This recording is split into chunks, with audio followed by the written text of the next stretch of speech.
You're listening to the Apple Insider Podcast. Welcome to this, our year-end episode of the Apple Insider Podcast. And what a year it's been, William. Well, you say that. I suppose there was the odd, gigantic international crisis of China Spygates that didn't happen. And there might have been a product or two, but really, otherwise, no?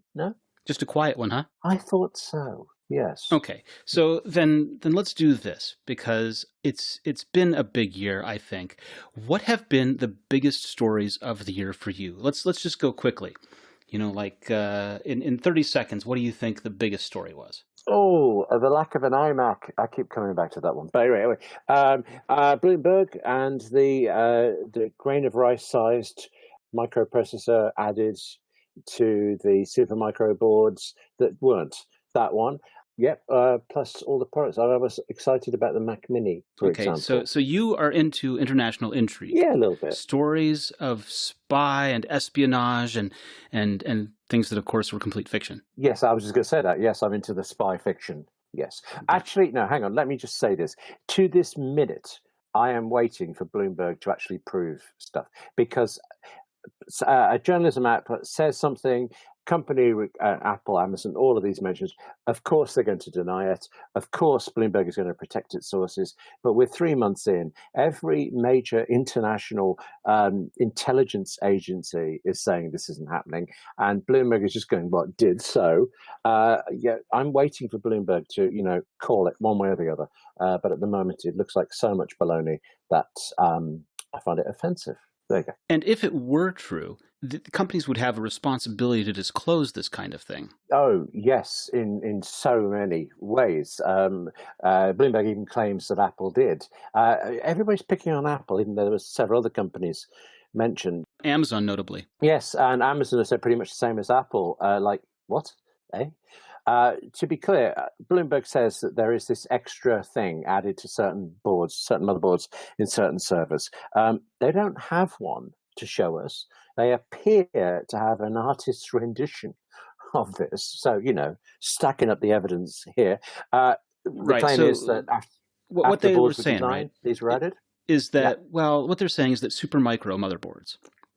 Yes. Which Apple has purchased, so has Amazon, so have others, for their servers. Because, it doesn't make sense to purchase fancy Mac Pros for servers when there are completely suitable motherboards that are just stock generic boards that can run whatever software you want to run on them for servers.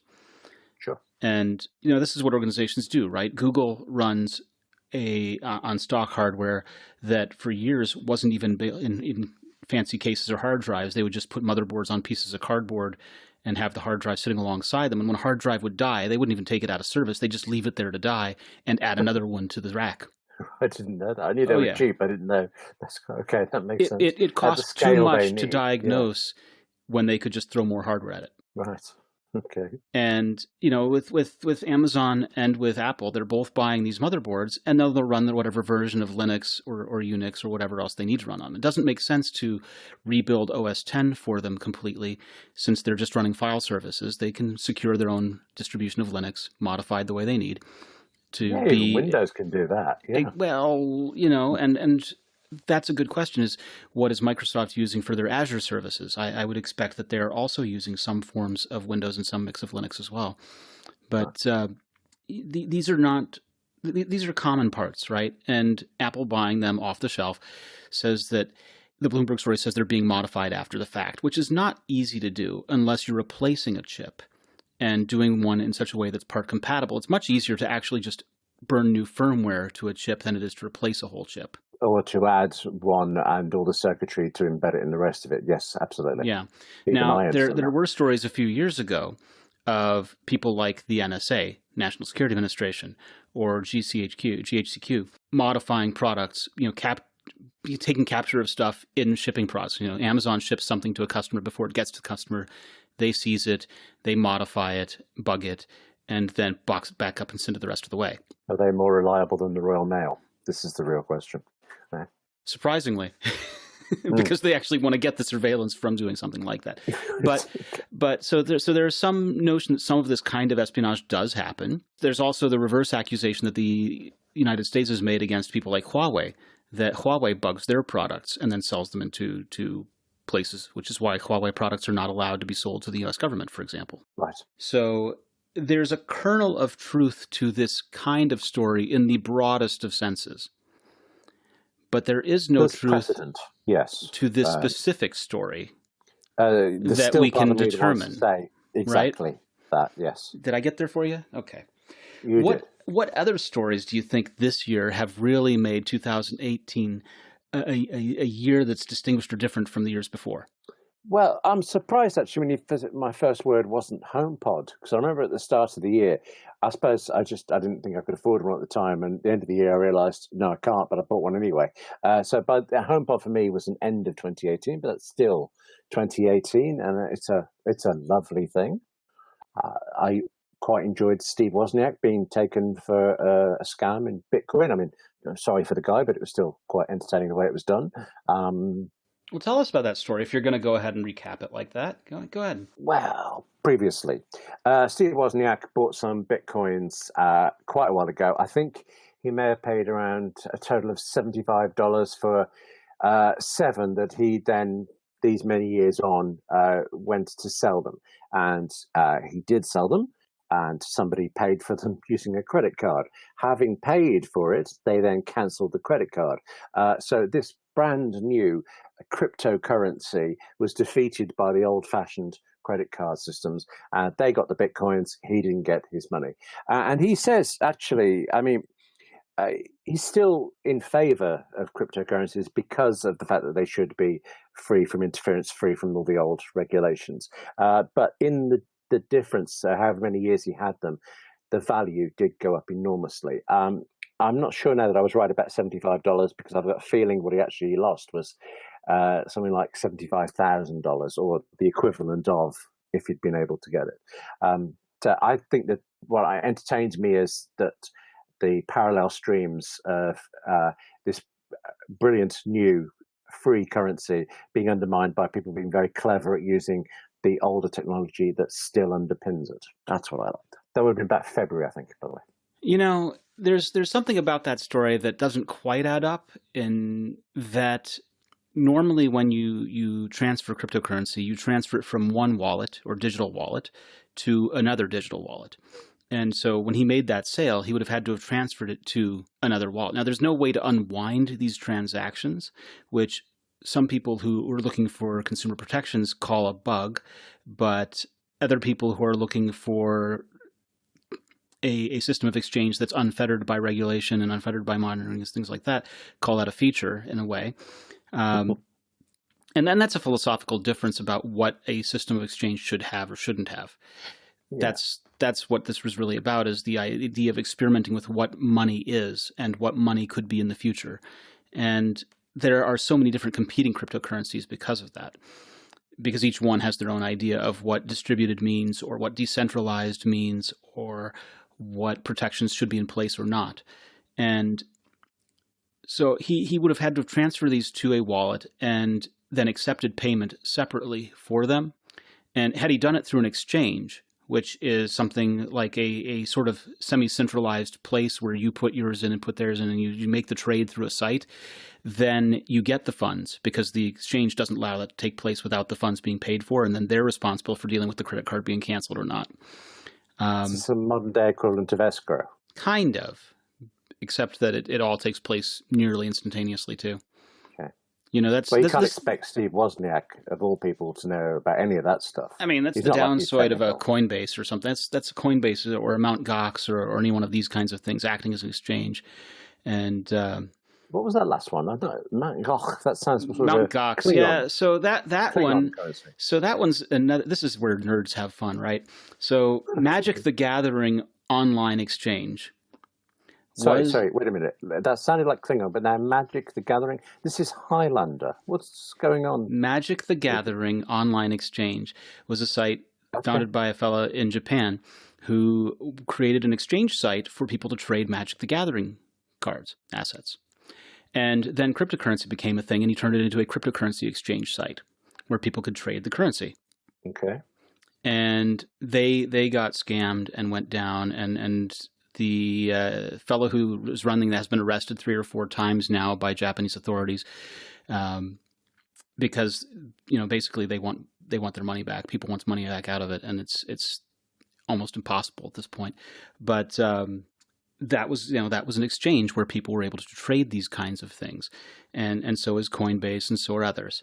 And if you're doing these kinds of trades, there's some safety in using an exchange versus using just taking someone's credit card. Except what I don't understand is this: if I want to sell Bitcoins to somebody, I don't want them to pay me back in Bitcoins, do I?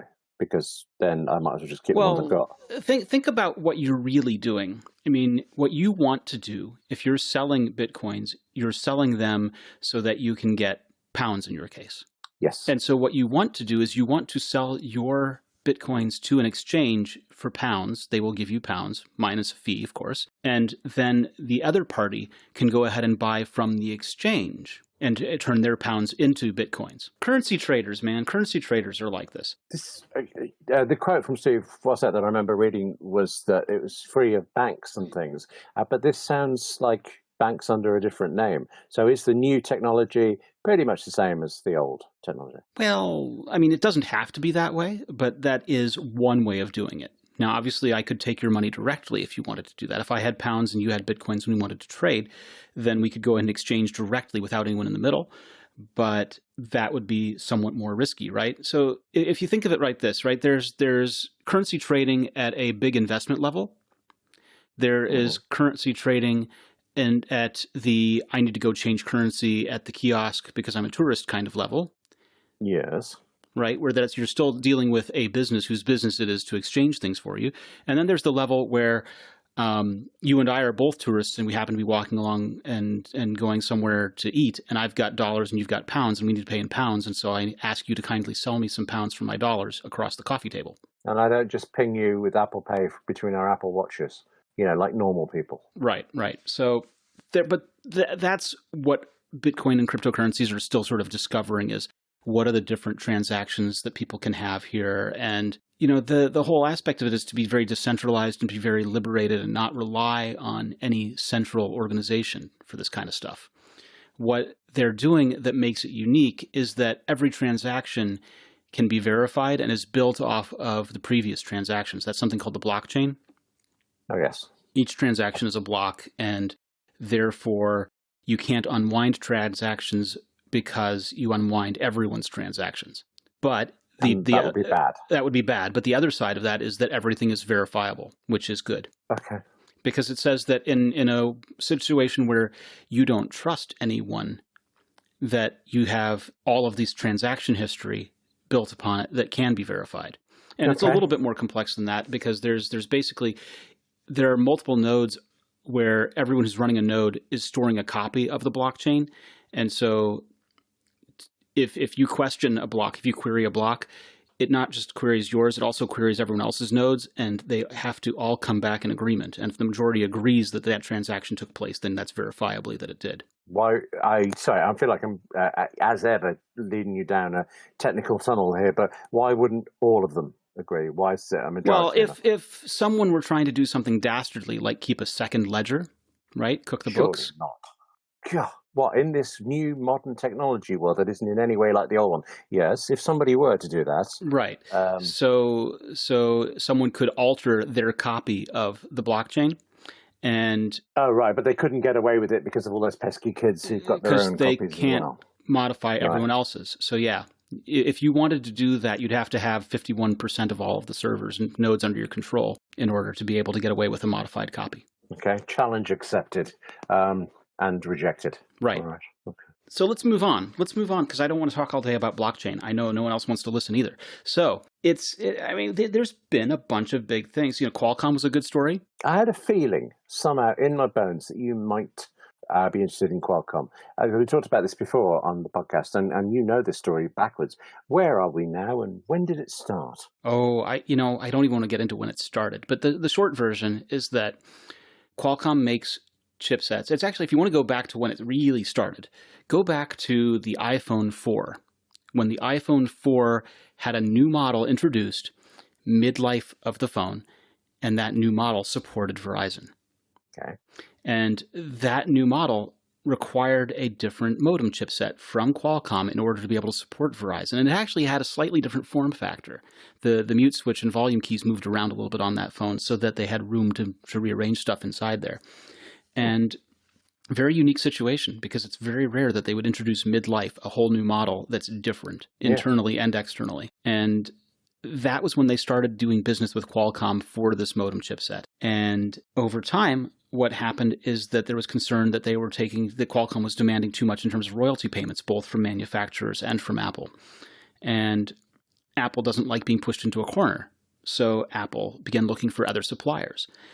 Qualcomm didn't like that either. So there's been lawsuits going back and forth and various ones. Right now, we're at a point where Qualcomm is seeking injunctions around the world to prevent Apple from selling iPhone. Oh, and has succeeded in Germany. I was just, as we record this, I was just hearing about that. Yeah. No iPhone 7 and 8, I think it is, in Germany. Yeah. Wow. And you say, well, 7 and 8, how does that hurt Apple? And the answer is it does, because those are the affordable phones that Apple was continuing to sell. Yes, but there's also this thing, isn't there?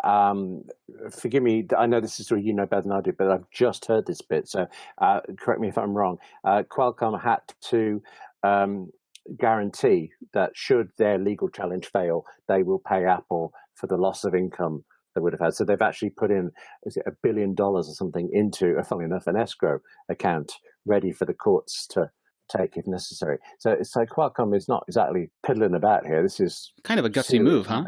Well, yes, it's they're rolling the hard six. It's a Hail Mary pass. I've been studying Americanisms, you see. I like all of these ones. But that's what they're going for. Yes. Yeah, and it's going to be interesting to see what happens here. At the same time, Apple has been hiring for the expertise required to make their own modems. And they've been hiring in Qualcomm's backyard. Okay, I feel unsurprised about that because Apple wants to do everything itself, and you can argue against that, but it's done very well for them in the past. So I'm only surprised it's taken them this long to be building their own modems. Because when was the iPhone 4? I can't even put a date on that, but sometime in the last 11 years. So yeah. Yeah.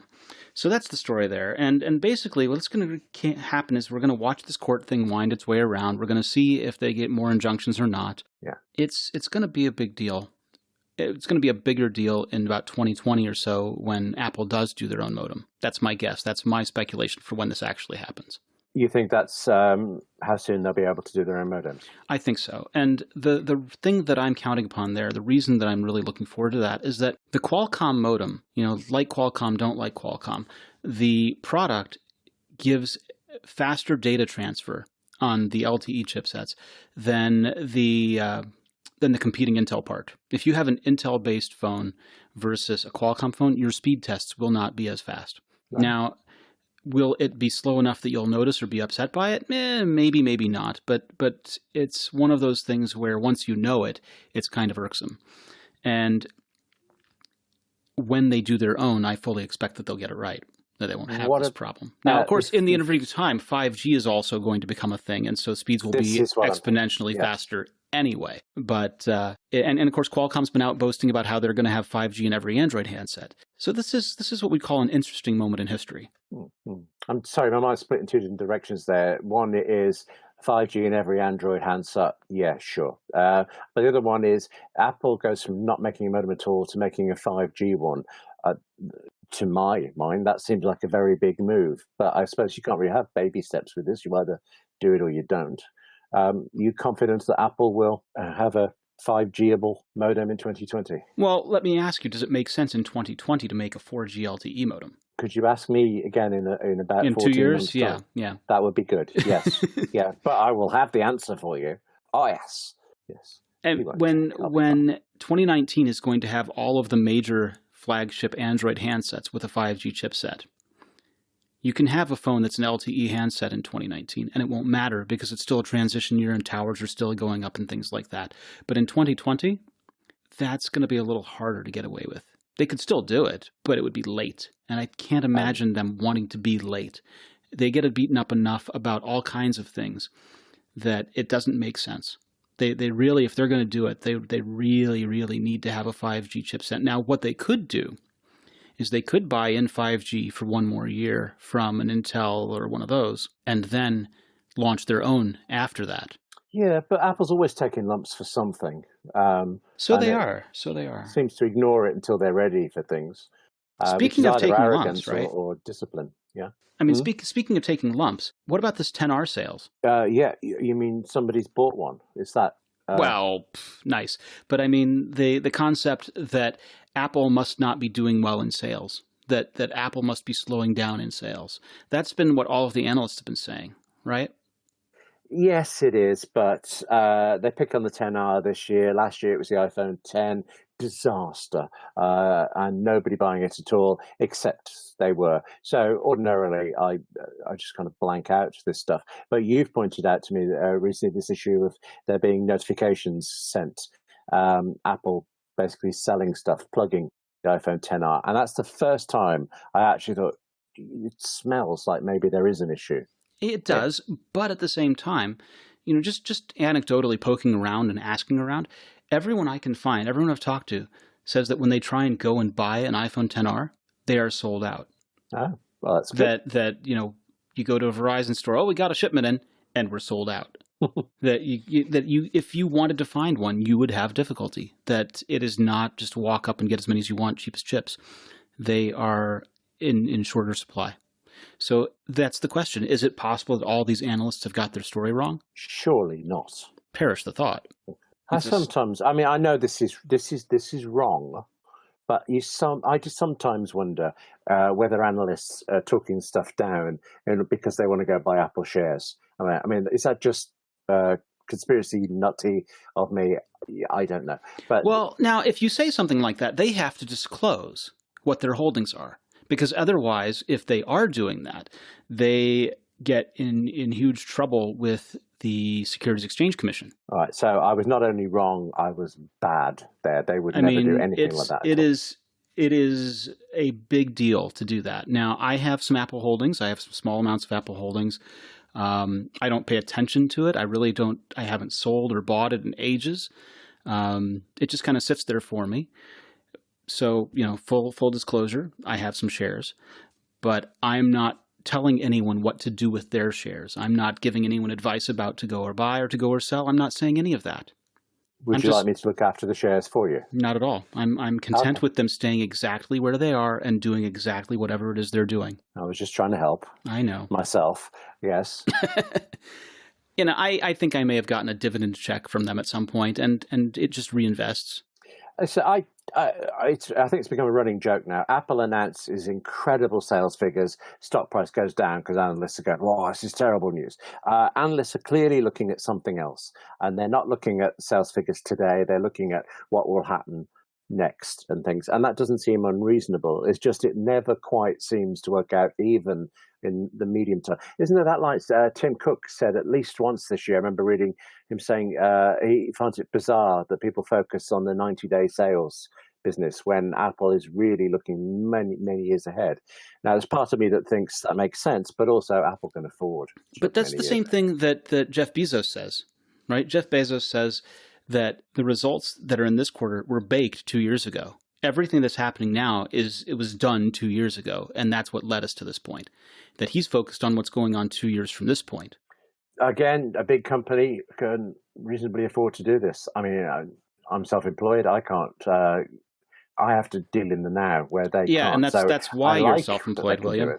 Right? Because you got blinders on. Be employed. You got blinders on. You're too focused at this one moment. You're not focused thinking ahead. And if I weren't, I'd be employed by somebody. I think I'll I didn't say that part, but if that's how you feel about it. Okay. Anyway. It's a long time since I've been employed by somebody. I'm sure it's fun. Okay, so yes. Yeah. What was the answer then? We don't know. We don't really know. What else was a big story for you this year? What do you think really opened things up? Oh, I love that you put it quite that way, because Siri shortcuts. I mean, I was a workflow user before. Interesting, yeah. I love Siri shortcuts. Are you a big user? Not a big user. I had been using them a while ago, and before that I was using Pythonista. And really, I didn't take advantage of them in a big way. So I'm just looking at my shortcuts now. I have about 30 for things.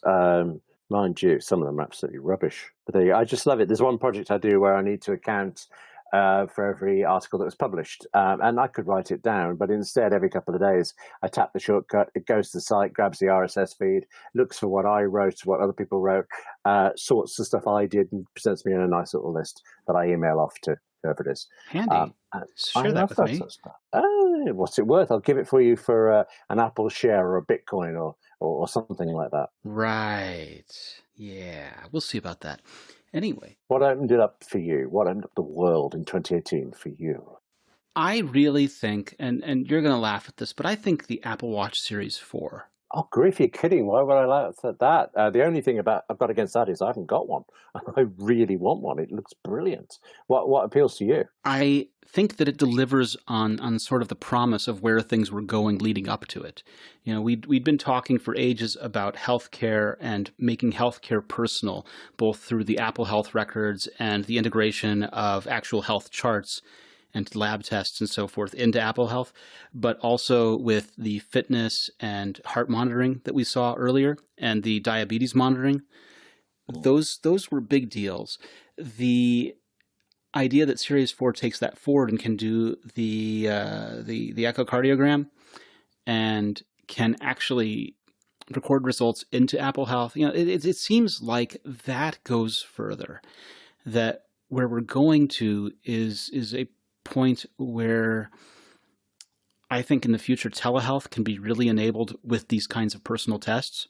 Telemedicine is one of those things where insurance companies are trying to push this now. You know, instead of having to go into a doctor, you can just call one of their doctors and get consult and get, you know, prescriptions sent out to the lab, or, you know, prescriptions sent to the mail order pharmacy that then delivers it, kind of thing. And I think it ties it together where if you have the test results on a device that you already have in your home that can be shared with the doctor practicing telemedicine, then it closes the loop. There's been a report in the last few days here in the UK, a study proving that some sort of machine learning, artificial intelligence is proving to be demonstrably, regularly more effective at diagnosing patients than doctors are. And part of me thinks that that's wonderful.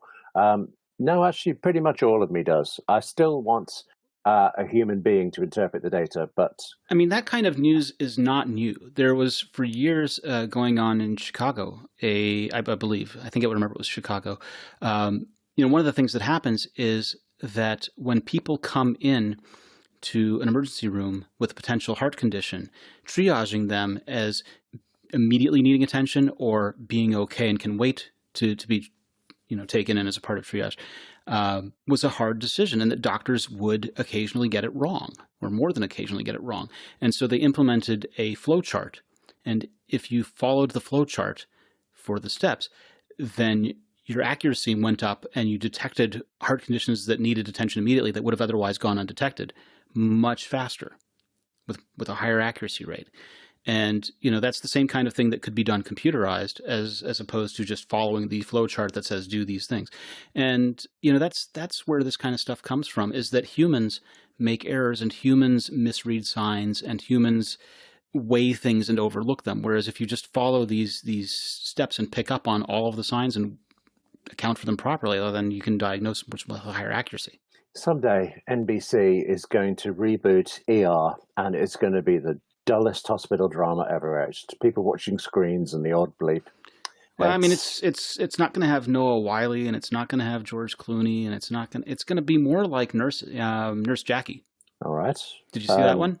You didn't see that one. I saw the pilot for Nurse Jackie, and I liked it, but I don't remember seeing an awful lot of push notifications. And there was a pusher or two, I suppose. I see your point there. You found it. Now, one of the most exciting things for me this year is I met one of the writers of ER, and he wrote Love Labour's Lost, one of the most famous episodes of it. And I've read that script a couple of times over the years. I was slightly in awe as I shook that guy's hand. Incidents are inevitable, and it comes down to how your company responds. Incidents require complex coordination between operations and software development teams, who are the unsung heroes putting out fires every day. And getting alerts immediately is critical when incidents occurs, like we were just talking about. And that's why there's OpsGenie by Atlassian. Opsgenie empowers dev and ops teams to plan for service disruptions and stay in control during incidents, and it gives teams the power to respond quickly and efficiently to unplanned issues. Helps to notify all the right people through a smart combination of scheduling escalation paths that take into account things like time zones and holidays, and allows for deep flexibility in how, when, and where alerts are deployed, supported by over 200 integrations like Jira, Amazon CloudWatch, Datadog, New Relic, and more, and tracks all activity and provides useful insights to improve future incident responses. With Opsgenie, your next incident doesn't stand a chance. Visit opsgenie.com to sign up to get a free company account and add up to 5 team members. That's opsgenie.com. Never miss a critical alert again with Opsgenie. You know, one of the things that I think really was big for me this year was the iOS 12. And I was going to say the iPhone XS and XS Max and XR, but I'm altering that and I'm saying iOS 12. Well, clearly, Siri Shortcuts is part of iOS 12, so for me, that's the that's an add-on. That's not really. Well, I also think it shouldn't be an add-on. I think it should be part of the system per se. But that, for me, that dominates iOS 12. What is it about 12 that so gets you? So this past week, I've had the experience of switching off my iPhone 6 and switching on an iPhone XS Max 256 gig phone. Welcome to the XS Max world. You've joined us. Temporarily, only temporarily. And what I'm seeing is just how good a job Apple did on iOS 12.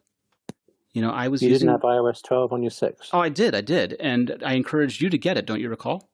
Yes, it made it sound like you'd sent me out there into the wild and you hadn't followed. I'm right behind you. No, I put it on my phone and was impressed with its performance. And these past few weeks, I've been a little bit bummed at it because it's been slower at some things or crashier, just a few things. But mostly that's not the OS as much as it is the applications on the OS. You know, it will reboot overnight, basically, or occasionally reboot spontaneously. But for the most part, the phone is okay. And the speed of it comes down to Apple engineers having been issued the phone when they were developing iOS 12. And my hope is that those same engineers still use that phone when they're developing the updates for it. Because if they don't, then that phone is going to be left by the wayside again. But it really is a good example of what Apple is going to do when they do things right, where they insist on developing as the target. Years and years ago, they had something called Apple Compatibility Labs, and they maintained a lab of a huge number of machines, old and current. And as a developer, you could run your software in the compatibility lab and prove how it ran on all of those machines.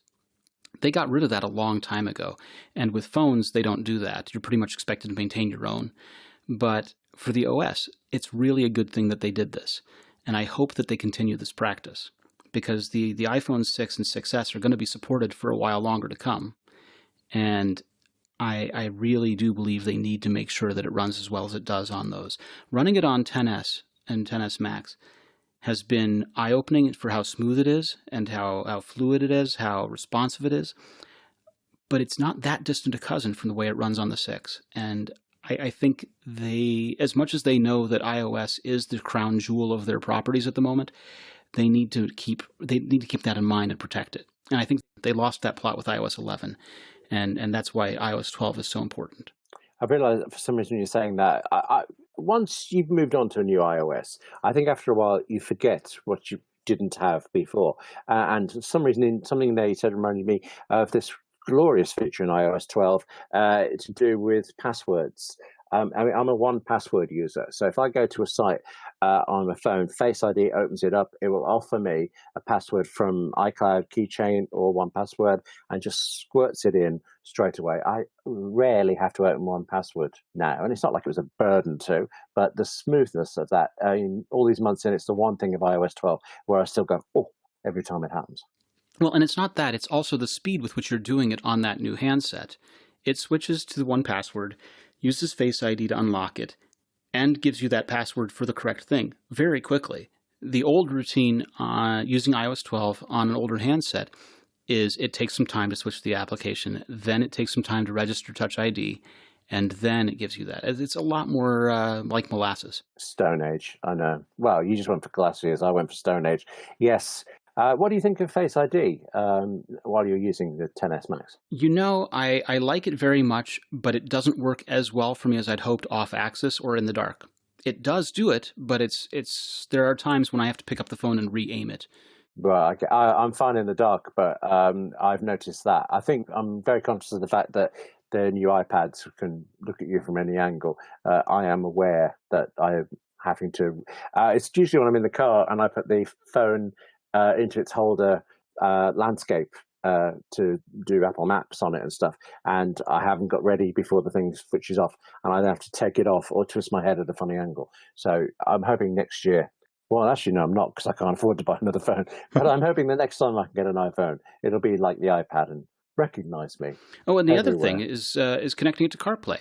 So connecting the iPhone 6 to CarPlay takes a while. You see a black CarPlay screen loading on the phone, and then it connects eventually. Plugging this thing into the CarPlay, I've like never that, even seen so CarPlay. fast. I so understand fast. what it does, but you obviously like CarPlay. What is getting off point again? Sorry, but what do you use CarPlay for? CarPlay is for maps. It's for in-car entertainment. It's for receiving text messages and answering them. All right, I just get Siri to read out my text messages. Yeah, so do I, drive. through the dashboard. Ah. Little notification at the top of the CarPlay screen pops down saying, William texted this, or William sent an iMessage, and you tap on it, and it reads it aloud and asks if you'd like to reply. Actually, this is coming back to iOS 12, because the thing I really like is, I think, didn't this come in 11, the do not disturb while driving thing. Yeah, I never turned that on. Weirdly inconsistent. It always seems to be the messages that I don't want to get, the ones where I've got to respond right now, but I'm driving for another hour. Those get through, but others don't. So there's obviously a setting somewhere, a meanness filter somewhere in the settings preferences. Well, I don't want to go on for too much longer. So what is the last thing you'd like to leave our listeners with for the year? Oh. This is it. We're closing out 2018. And I want to thank everyone, by the way, who reached out about my comments on batteries and having Jason Applebaum on the show. And if there are more experts you'd like to have on, feel free to recommend them, or feel free to recommend topics that you'd like us to find experts for. And we will do that. I really appreciate that. That was some good feedback from you guys. I love that you do that, by the way. It's so interesting when you get these people on. There's so much to say about 2018, and there are things I'm looking forward to in 2019, but the one that just pops into my head is a slightly silly one. Do you remember back in March, people were reporting that the Amazon Echo would suddenly laugh at them? I do recall that, yeah. And it's gone on since. Other Amazon Echoes have sent audio recordings of conversations to other people, in some cases a lot of these conversations, and it's always traced back down to a misheard command, but still there's something intriguing about that to me, and so far my HomePod hasn't betrayed me in that way at all. Speaking of betrayal, in Europe you have this thing called GDPR. Okay. Yes, one of the things that it allows you to do is ask companies to share the information they've collected on you with the person, right? Yes. You can say, hey, give me all the information you've got on me so that I can review it. And what happens, do you think, when you ask Amazon for that? Oh, I don't know. Apple gives it to you. What does Amazon do? Well, Amazon responds to the request by giving you someone else's information. Oh, fair enough. Really? Like 1.7 gigabytes worth of stuff from an entirely different person. Okay. I did recently have a company send me an invoice for something I bought in 2013. Yeah. And when I asked them about it, it turns out it was human error. Another user with my name was having trouble retrieving their license code or something. Yeah. So to help him, they've done this. So I love all this technology, and it comes down to this is like the Bitcoin stuff, isn't it? You have all of this fantastic technology. It is the future, but behind it, there are some clever or some slightly distracted people doing things. Human beings defeating technology. Right. Bias. But it should never be the case that you get audio recordings of another user. You should never be in that situation where you get the actual audio of someone else's Amazon Echo. I can't imagine any circumstance in which that would be in any way a problem or embarrassing. Not at all, no. Yeah. Also, I don't have any Amazon products in the bedroom because, my goodness, can you imagine what happens when that user gets that 1.7 gig of that other user's stuff? It's just disastrous. It really is. Can I just distance myself here? I didn't leap to the bedroom with this at all. You did, so you're out there on your own with this one. You're the one who wanted to replace your HomePod with the Echo for Angela. No, Angela's been given an Echo as a late birthday present, and I was very happy to hear that because I can steal my HomePod back. Yeah, right. Very different. Same words, different sequence. Something like that. Anyway, we will be back in 2019. I have loved having you here joining us for this time. And seriously, please let us know who you want to hear from. And I for all the talk that we give about Apple being doomed or Apple not doing the right things or what these analysts are saying, there's tons of room for Apple to improve. At the same time, there are a number of things they've done right. And so that's why we're in this tug, that's this push-pull relationship with them of things that we like and things that we want them to get better at. And the reason that we criticize Apple is because we want them to get better at them. I'm very optimistic about things like health and watch and where that goes. I keep hoping that they'll let iPad become a real computing platform. And of course, there are people that say it is a real computing platform, and they're all right also. It comes down to uses. The keyboard debacles, the battery debacles, the marzipan apps on Mac OS, all of these things are worthy things to criticize. But I have to believe and I have to hope that they're all going to get better and continue to improve. William? I'm just stunned into silence there because I am one of those iPad users who considers it a real computing device. In fact, my iPad is next to me. Now, I think I said this to you before. In the 3 years, whatever it is, since I first bought the 12.9, I doubt there's been a day that I haven't run the battery down to zero through working on it. Yeah. This is a major part of my workflow, even though I'm frankly besotted with my betraying me iMac. Yeah. Well, don't bend your iPad. Okay, I have a very good go not to. Yes. We talked about that the last episode where if you've got one, take it back, get one that's not bent. But I was a little upset with the Dan Riccio statement. So there's a VP at Apple named Dan Riccio who issued a statement saying that there's not a defect, that they allow for a 0.4 millimeter tolerance of bend. And that, it feels a little bit insulting. I mean, I understand that they have design tolerances and engineering tolerances and things like that, but to be able to say this is not a defect, I understand why they're saying that. They're saying that so they don't have to take anything back. But at the same time, who are you going to believe, me or your lying eyes, right? Apple it's clearly bent. Always right. It's clearly bent. If you put it down on a flat table and it rocks, it's bent. And this is not the first time Apple's ever had to deal with a situation like this. If you go back to the old PowerBooks, the aluminum PowerBooks, they warped and they rocked on tables, and people complained. I did not know that. Wow. Oh yeah. So this is I love something. My PowerBooks. Okay. So in that case, that's very frustrating. What you're frustrating. saying is it's never going to get any better. There's always going to be something like this. And after such a cheery end, you've now made 2019 seem a little bit more miserable. Well, Apple is not one thing. Apple is a multitude of things. Apple makes a multitude of products, and Apple gets many things right at the same time as getting some things wrong. And that's all we can do is try and, in our small way, hold their feet to the fire. Whilst giving them quite a lot of money for individual devices that, frankly, are worth it every time. Yes, I agree. Something like that. We will be back in 2019.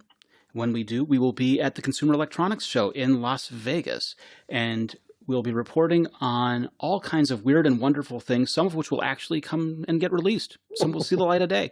We will be back then. Thank you so much. Give us your feedback. Email william@appleinsider.com or victor@appleinsider.com. I'm VMarks on Twitter. William, you're? W. Gallagher on Twitter. Very good. Thank you for saying that. And we will see you in the new year.